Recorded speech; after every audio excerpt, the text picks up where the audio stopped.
Welcome back. Natalie, it's great to have you on Community Champions. Thank you for inviting me. I know there's some real exciting things that have happened for you related to being the star teacher for the star student this year. And it was really interesting because normally the star student takes a high school teacher, and this young lady reached all the way back to her 5th grade teacher. Tell us a little bit about how you got into education and what it means to you to be a star teacher at this point. I tell you, it's funny because when I look back and I think, how did I get where I am today? You know, what did I do? And I look back and I think about my mom was an elementary education graduate. She graduated from Auburn University, and so I had a history there of educators. But of course, in honesty, I didn't know for sure when I went to college. When you're 18 years old and it's very hard, there's a big wide world out there. But I think what I knew the most was education. I'd been at school, loved school, so it kind of motivated me to pursue that, and I did, and went to school and couldn't get me out of school. My mother never would come home to my parents. Stayed there for 16 straight quarters, finished with my master's, and off to Troup County I came and interviewed here and was hired as a teacher. And actually my first teaching position was at Rosemont Elementary School, which now I serve as the principal there. And so that was just a tremendous honor to be back at Rosemont. It's a wonderful school to be at. So, you know, then I found my way to Westside Magnet School as a 4th and 5th grade teacher. And Jessica Binion came into my life those few years that I was there, taught her for 2 years, and I think that had a big impact as well. We were able to form a true bond, and it was very special. Now that was a little bit of an unusual program to have 2 years with the child. Tell us a little bit about that. I taught a multi-age looping class, so half my class was 4th graders, half were 5th graders. And they were able to stay with me once they came with me on board in 4th grade. They stayed all the way through 5th grade. And it was tremendous because they came in as eager little 4th graders, but they were also paired with 5th graders who were leaders in the class, kind of showed them the way and guided them. We created a real special community, a family feel, and that's one of the best things, the best memories I have is having the experience of working with these children for 2 years and seeing the growth, and we formed tight bonds with family too.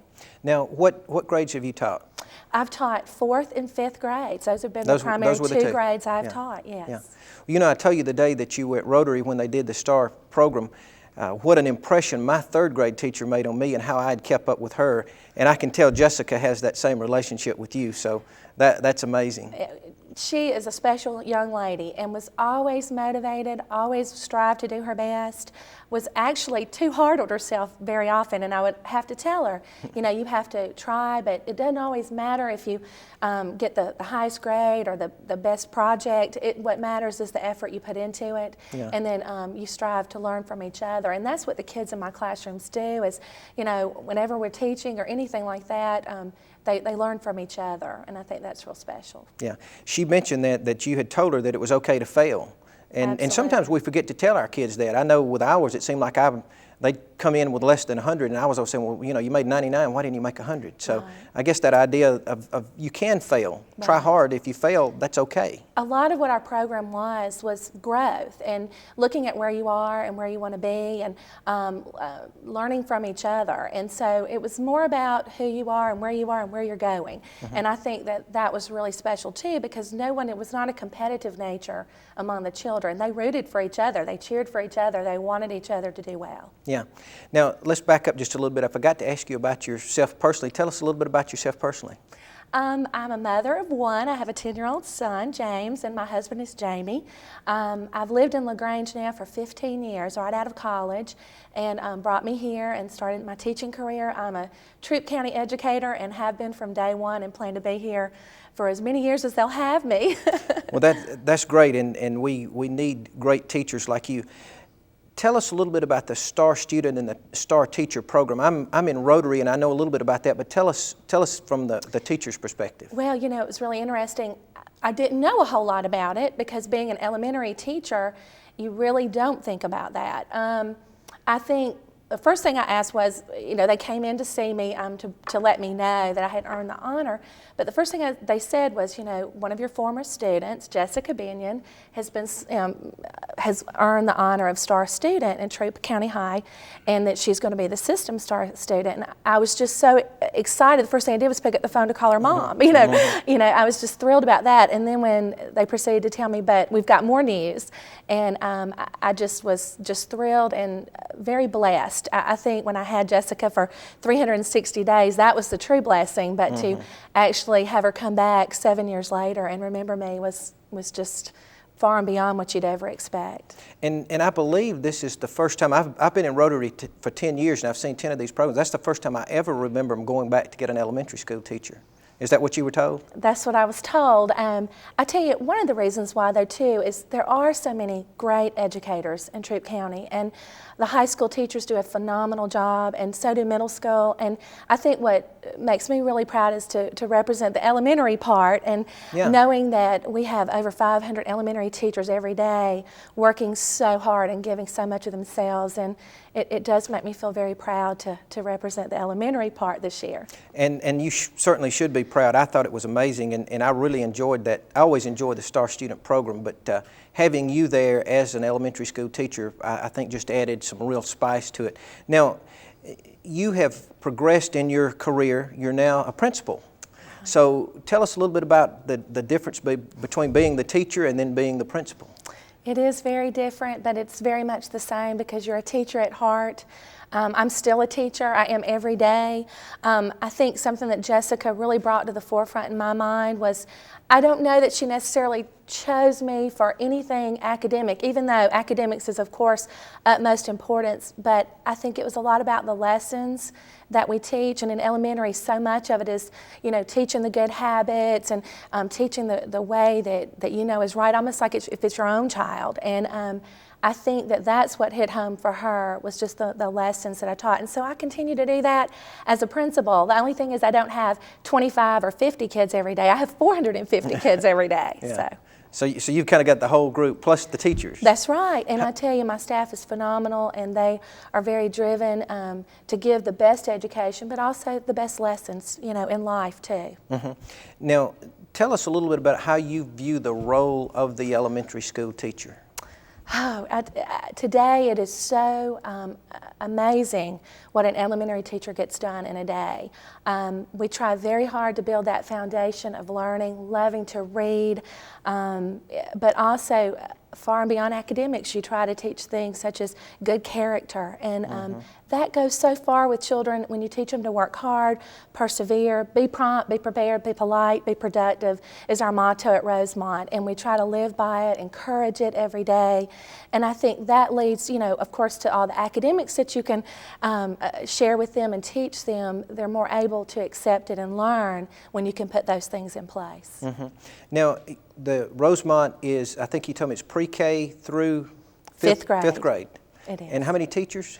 We have 35 certified staff and many instructional assistants as well. I know that's got to be a real rewarding career to be in, to see those young people come through. Also to be able to mentor the young teachers because you've been there. Right, I have. Now, tell us what has been one of your biggest rewards as an educator. I know this had to be a big one, but give us some idea of some other things that you've experienced that you would look back on and just say, that's what it's all about. I think the rewards, are the hugs that you get every day because they know they can depend on you. They're the little things, not necessarily the big things. This has been a very special reward for me this year with the Star Teacher, just simply because it came from a student. It's that all that hard work you give every day is being appreciated, and they know they're there for you, and you're there for them. And I think too, I look back and the rewards I see is every time I go to the grocery store or I go to the mall or anywhere, I'm running into the kids I taught, and I'm just so incredibly proud of where they're going and what they're trying to do. And I try to foster the fact that even when you're in fifth grade, I used to tell them, when I'm 50 and I'm gray and I'm coming, I want to be able to go out and see you in the workforce, and you have a job that you love, doing the things that you want to do every day, because Miss Givens gets to do what she wants to do every day. Yeah. And that's great. You talk about being 50 and all. I had relayed to you the experience I had with my third grade teacher, and I even managed to call her. She was 92 years old, and I stayed in touch with her. I would try to call her on her birthday, and actually I called her on her birthday and missed her. It was on Friday, and some of her family was there. She was actually in a nursing home. I managed to call her and talk to her on Monday, and had a great conversation, told her how much I appreciate her. She passed away on Tuesday. Oh. It was unbelievable, but it's that relationship you're talking about that was so important, and it was such a bond, and that's the way she was. She always wanted to see her students do well. Absolutely. And any time, I mean, as she got older, she always recognized me. I would go by to see her if she was in the community, and you know, she could always go back and talk about things that I had done when I was in her class. Well, the first thing I did when I saw Jessica at the Star Student Luncheon, we sat down and I had pictures from her when she was in 5th grade and 4th grade, field trips that we went on, pictures of her mom. You know, it's just a very special thing to be able to sit down and reminisce and talk about all those great experiences that we had. It's wonderful. Yeah. Well, now we're getting close to the end of our time. Have we left out anything you'd like to tell us about being an educator and your experiences with the students? What would you say to young people out there who may be considering going into education? It's just the most rewarding job you can have. It's one of the hardest. It's such a huge responsibility. When those 25 children walk into your classroom, they depend on you, and they deserve the best from you each and every day. So it's a tremendous rewarding thing. I have students that I see, they're off at college now, and I try to write encouraging notes because I want them to know how proud. Even when I taught them when they were 10, I knew they could do it then, and I know they can do it now, and I continue to try to encourage that. And I think anybody that wants to go into education today will find that it's not the money, it's not anything like that. It's all about the love and about the dedication to your kids. Yeah. Well, now, the next steps for the Star Student, have y'all taken those? I know you'll go for a state program. Have you done that already? Well, we go to district, and that is in Columbus on Monday. And I will be giving a speech about Jessica. So she great. actually did one on me at the Rotary Club. But this time, I'll be able to speak about her and talk about the many wonderful things that she did as a student. So we will do that Monday, and we'll find out which student from the district will go to state. Well, maybe it will be her, and maybe you can be our state star teacher. Well, that'd be fantastic. She's very deserving, so I hope she does earn that honor. Well, you're obviously a community champion. I love your enthusiasm for the kids. We just need a lot more teachers like you, and I appreciate you taking time to be with us on Community Champions. Well, thank you so much. My guest has been Natalie Givens, the Troup County Star Teacher, and also the principal at Rosemont Elementary.